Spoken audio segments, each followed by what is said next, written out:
ito. Ako po si Pinoy Crypto Trader. At sa video na ito ay atin pag-uusapan ang tungkol dito kay Shiba Inu. Kung sana ay meron pong isang Shiba Inu team member ang expose sa bagong tactic na naman ng mga scammers. Kung sana ay yan yung kanilang taktika na ito ay ginagamit po nila para biktimahin yung mga holders ng Shiba Inu. At ayan, bago po tayo magpatuloy ay nais ko lamang po munang bigyang linaw ang aking disclaimer kung saan ang nilalaman po ng video na ito ay hindi po ito isang financial advice. For education and information purposes lamang po ang layunin nito.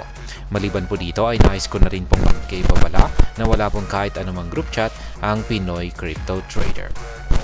Ayan, isang Shiba Inu ecosystem member ang naglabas po ng isang bagong babala para sa buong community ng Shiba Inu. At ito po ay tungkol sa kumakalat na isang peking token dito sa Shiba Swap. Ayan, Shiba Inu exposes new scam tactics. Recent warning posted on Discord by DaVinci, he warned that deceitful individuals are launching illicit tokens claiming affiliations with the official ecosystem team. Ayan. Si Ginoong DaVinci, ayan, ang nagbahagi po sa bagong scam tactics ng mga scammer ngayon ito sa yan dito sa kung saan ay naglalabas po sila ng peking token, kung saan ay ayon sa kanila ay meron daw kaugnayan ito sa isang official team ng Shiba Inu ecosystem. Kaya yan, pero yun pala ang katotohanan ay wala.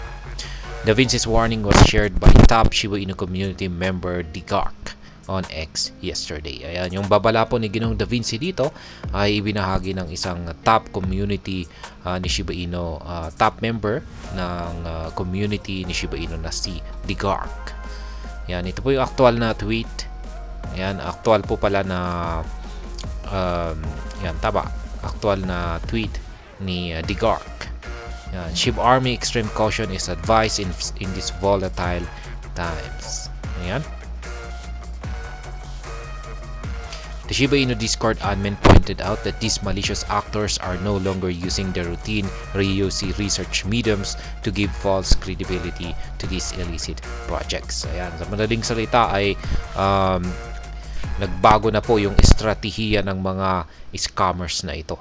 Ayan, binabago po nila kasi yung luma na strategy nila ay alam na ng lahat at mas madali nilang naiiwasan ito. Kaya binabago nila yung kanilang taktika. Kaya yan, instead they have devised new strategies involving exploiting the SHIB state and the canine code. Ayan na nga. Binago nila yung kanilang mga strategy para ito ay mas maging epektibo para mahulog yung kanilang mga biktima sa kanilang bitag. Yan. Furthermore, DaVinci said these scammers also add SHIB.io, the link to the official Shiba Inu ecosystem website, to their videos to make their hoax projects appear more legitimate. Ayan. Dagdag pa rito ni Ginoong DaVinci ay yung mga scammers na ito ay linalagay daw nila yung official link yan ng Shiba Inu ecosystem. Ayan, sa kanilang website na SHIB.io sa kanilang mga videos. At ginagawa raw po nila ito para mas maging legit yung kanilang panloloko.